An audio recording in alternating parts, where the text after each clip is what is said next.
ఈ రోజే డౌన్లోడ్ చేయండి. మీ ఫేవరెట్ షోస్ చూడండి. ఎలాంటి పరిస్థితుల్లో అయినా మీ అన్నయ్య ఎలా అయితే ఈ బిజినెస్ ని విస్తరింపచేశాడో అలాగే మీరు కూడా చెయ్యాలి. మీ తాతగారు నా పేరు మీద వేసిన ఎఫ్డి మొత్తాన్ని తీసుకొని ఆ ప్రాజెక్ట్ కి అడ్వాన్స్ ఇవ్వండి.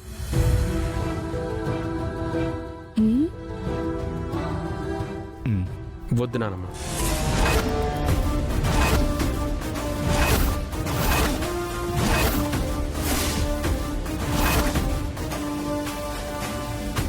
ఏంట్రా ఏం మాట్లాడుతున్నావు? బాబాయ్, నేను చెప్తున్నాను కదా, అవసరం లేదు. అదేంటన్నా, ప్రాజెక్ట్ అవసరం లేదా? మనకు బిజినెస్ అవసరం లేదా? అన్నీ కావాలి, కానీ ఫండ్స్ నువ్వు తీసుకోవాల్సిన అవసరం లేదు.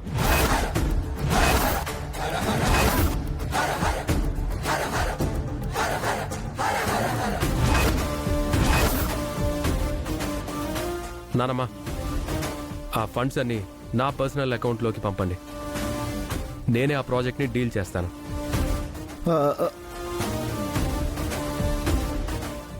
అదేంటన్నా, నూడిల్ చేయడం ఏంటి? కంపెనీ వ్యవహారాలు ఏవి చూసుకోనని నువ్వే కదా చెప్పావు. అన్నయ్యకి ఇప్పుడు భరతులాగా ఉంటానన్నావు. అవునరా, చెప్పాను. భరతుడు కూడా రాముడి పాదరక్షలతో రాముడు వచ్చే వరకు పరిపాలించాడు.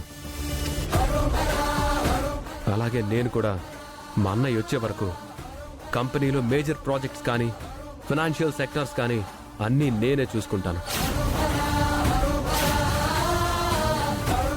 ఏంటిది అంటే? మేము కంపెనీలో ఏదైనా మోసాలు చేస్తున్నాం అనుకుంటున్నావా?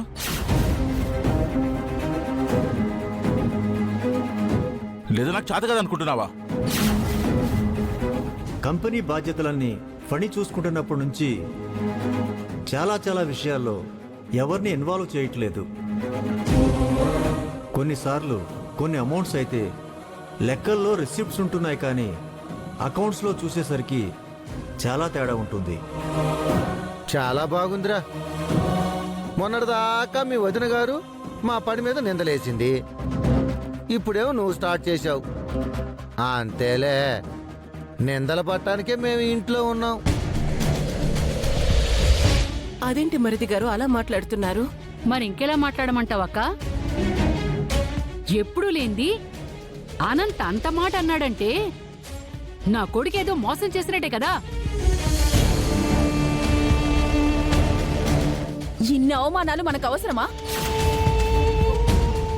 మొన్న మా అక్క 10 కోట్లు మాయం చేసింది. ఆ రోజు కూడా ఫణిదే తప్పని చెప్పి తనని కొట్టారు. ఈరోజు చెయ్యి ఒక్కటే పడలేదంతే, దెబ్బలైతే తగిలాయి కదా.